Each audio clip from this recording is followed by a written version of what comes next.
The Disney company is huge, and their films are loved by billions of people around the world. But you may not know that some of their most famous titles have been based on real events and unusual stories. Well, here are 5 Disney films that may surprise you with their origins, some of which would not have made for appropriate children's movies if they hadn't have been changed. Snow White and the Seven Dwarfs. When the 1937 film Snow White and the Seven Dwarfs was released, it was a huge hit and was the first of now many princesses for Disney. We are all familiar with the story. It's about Snow White living with her jealous stepmother who orders her huntsman to kill the princess. But unable to face killing Snow White, he lets her free in the forest where she lives with the 7 dwarfs. When the evil queen finds out that Snow White is still alive, she possesses an old hag to give Snow White a poisoned apple. When she takes a bite, she is thought to have died and lays motionless, until a prince finds her and kisses her, bringing Snow White back to life, and they live happily ever after. It's a lovely story, but the original has an alternative, pretty gory ending. The original Snow White story was written by the Brothers Grimm in 1812 and was first published in German. It shares pretty much all the similarities to the Disney film, except for when Snow White is poisoned by the apple, the prince does not kiss her and bring her back to life. He takes the casket she is lying in, trips over a branch in the forest, dropping Snow White and causing the poison apple to dislodge from her throat, and she comes back to life. Now here's where it gets dark. They then arrange a huge wedding inviting every king and queen in the land. The Wicked Queen accepts the invitation, not realizing it's her stepdaughter's wedding. And when she arrives, she is made to wear a pair of shoes that are glowing red hot, and is forced to dance until she drops dead. This was her punishment for trying to kill Snow White. It's pretty disturbing since it's supposed to be a children's story, and you can see why they didn't include that part in the film. Pocahontas. This Disney film was perhaps one of the most controversial of the Disney princess films, mainly because it was based on a true story, but was changed so much that many believe it took historical liberties with its portrayal of Pocahontas, straying too far from the facts to make it into a children's film. In the film, Pocahontas is a young American Indian woman whose father is a powerful Indian chief. He wants her to marry a native warrior, but she falls for a British captain and her father disapproves. Things are made worse when the British captain's fellow Englishmen try to rob the Native Americans of their gold. But this is very different to the true story of Pocahontas, the daughter of a poet and chief. She was born in around 1595 and her birth name was Matoaka. Pocahontas later came as a nickname given to her which means spoiled or naughty child.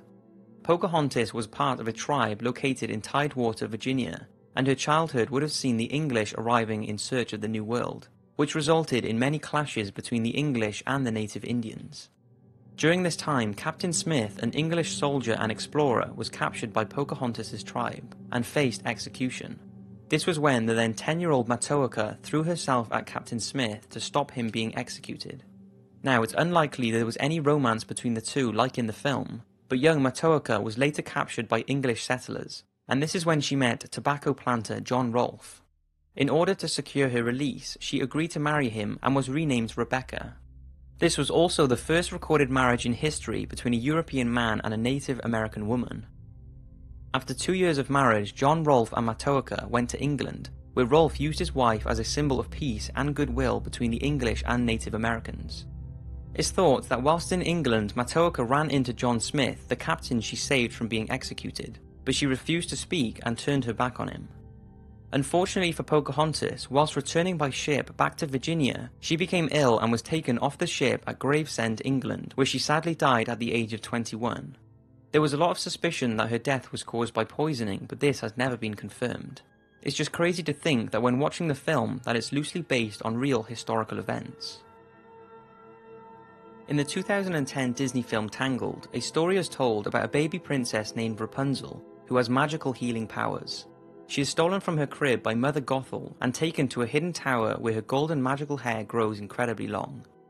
As she gets older, Rapunzel becomes curious about the outside world, especially the bright lights she sees every year floating in the sky beyond her tower prison, and she plots with a local thief to escape the tower and go on an adventure, discovering that the lights in the sky are lanterns that her parents release every year on Rapunzel's birthday. She then falls in love with the thief after bringing him back to life with her powers, and they eventually marry and live happily ever after.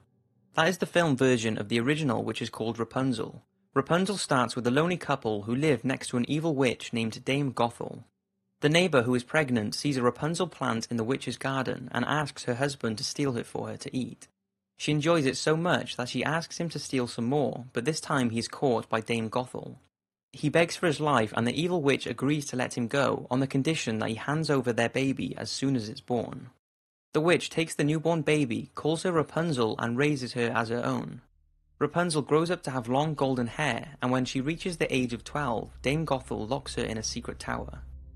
Rapunzel's hair grows so long that when the witch visits her, she shouts up for her to let her hair down. Rapunzel would then drop her hair down from the tower and let Dame Gothel climb up to her room. Then one day a prince hears Rapunzel singing in her tower and they eventually meet and fall in love. They both plan her escape so that they can marry, but Dame Gothel notices something is not right, so she watches the tower and finds out about the prince's visits. In a rage, she cuts off Rapunzel's hair and slings her into the woods to fend for herself. She then uses the cut hair to trick the prince into thinking he's climbing up to see Rapunzel, but when he reaches the top and is told Rapunzel is gone, he jumps from the tower in an attempt to kill himself. He survives, but thorns pierce his eyes, leaving him blind.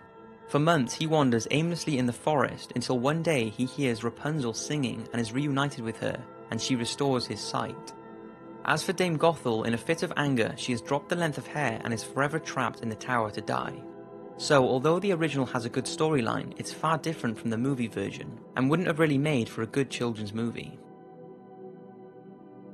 Considered by many to be the greatest Disney film ever made, the 1940 film Pinocchio is told through the eyes of Jiminy Cricket. He tells how woodcarver Geppetto makes a wooden puppet called Pinocchio, and how he wishes it was a real boy. Then one night he sees a shooting star, and the next morning Pinocchio has come to life. One day when walking to school, Pinocchio is persuaded to join a travelling show where he performs with other puppets, and when he tries to return home to Geppetto, he is locked up by the owner of the travelling show. He is rescued by a magical fairy, but when he starts lying about what he's been up to, his nose starts to grow. Eventually, Pinocchio and Jiminy Cricket return home, but discover Geppetto has gone to sea in search of him and has been swallowed by a whale. Pinocchio sets out to free Geppetto from the whale's belly, but drowns trying to save him. Because he has proved himself to be good though, he is brought back to life by the fairy and his puppet strings are removed, finally making him a real boy. The film is a classic, but the original Adventures of Pinocchio by Carlo Collodi, which the film is based on, tells a much darker story. It was originally published as a weekly series in a comic-type newspaper for children. Carlo often describes Pinocchio as a wretched and thoroughly disobedient boy who laughs in the face and steals the wig of his creator and father, Geppetto. In these stories, Jiminy Cricket is not the wise guide friend of Pinocchio, but the opposite, and when he tries to tell Pinocchio off for rebelling against his father, Pinocchio bashes the insect's head in with a hammer and kills him. Pinocchio is often starved, tortured, robbed, and kidnapped, and has his wooden legs burnt off. Nearly every chapter of the book indicates the author's contempt for badly behaved children, with Pinocchio being made an example of what happens to disobedient kids. Carlo did not want the story to have a happy ending at all, and wanted to end Pinocchio's life by hanging him, but publishers were horrified by this ending and he was forced to bring Pinocchio back to life. This is when he introduces a child with blue hair, the character that becomes the magical fairy in the Disney film. But even after being brought back, the writer continued to endure torture and abuse upon Pinocchio in the stories, which thankfully was never shown in the film.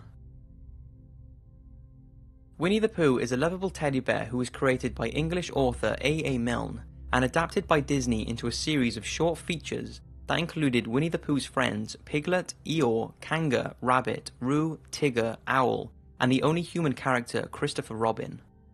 Winnie and his friends enjoy several adventures in the 100-acre woods, but you may be surprised that some of them are actually based on true characters. In 1925, A.A. Milne based Winnie the Pooh on a soldier's bear who was sent to London Zoo when the soldier was shipped off to the front lines in France. Christopher Robin Milne, A.A. Milne's son, was a visitor to the zoo and loved the female bear. He named his teddy bear Winnie the Pooh, and this created the inspiration for his dad to create the yellow bear we all know of today. So Winnie the Pooh was based on the bear, and Christopher Robin was based on A.A. Milne's son, Christopher Robin Milne. But behind the laughter and fun, Winnie the Pooh and his friends are thought to have a deeper meaning to their characters. Now, this was never confirmed by the creator, but is a widely believed theory by many, and when you hear it, it definitely makes you wonder. It's thought the characters all show traits of mental disorders, and here are the psychological profiles of them. Winnie the Pooh is thought to suffer from a range of mental disorders. His careless and dreamy nature and disregard towards rules point to a form of inattentive attention defect hyperactivity disorder.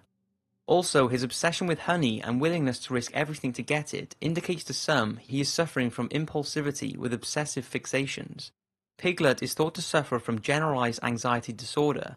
His general nervousness and low self-esteem contribute to his stuttering speech and the irrational anxiety he displays. The owl seems to be dyslexic as he spells things jumbled up and in the wrong way. Tigger is unable to control his constant bouncing and has an extremely impulsive nature. Despite this, the others are drawn to him as he is very sociable, but by association they risk getting themselves in trouble due to his behaviours. Some say this is a classic sign of ADHD. Some say Kanga shows signs of social anxiety disorder. She is an overprotective, super-organised mother and is obsessed with controlling little Roo, preventing him from making his own decisions. Kanga also tries to mother Tigger in much the same way, feeding him and looking after him, although she is unable to control him. The rabbit, who is over-organised and obsessed with having everything in the right place, has led people to believe that he is suffering from OCD. Eeyore, the downcast donkey who has a negative spin on everything, seems incapable of getting any joy out of life, and is definitely suffering from some kind of depression. And finally, Christopher Robin, with his wild imagination and stuffed toys as best friends, is thought to have created all the characters in his own head, and they represent all the feelings he is actually experiencing. Some believe Christopher is suffering from schizophrenia. But this wouldn't be the first time something like this has happened in a children's movie. Alice in Wonderland has long been linked to a person experiencing a drug trip, with many thought to be drug references throughout. Although this, like Winnie the Pooh, has never been confirmed by the creator that this was their intentions. So maybe it's just people being silly and looking into things too much, or maybe it was A.A. Milne's intention to add more character to the stories. Whatever you think, don't let any of this take away from these incredible Disney films. I hope you've enjoyed the video, and I'll see you next week for another one.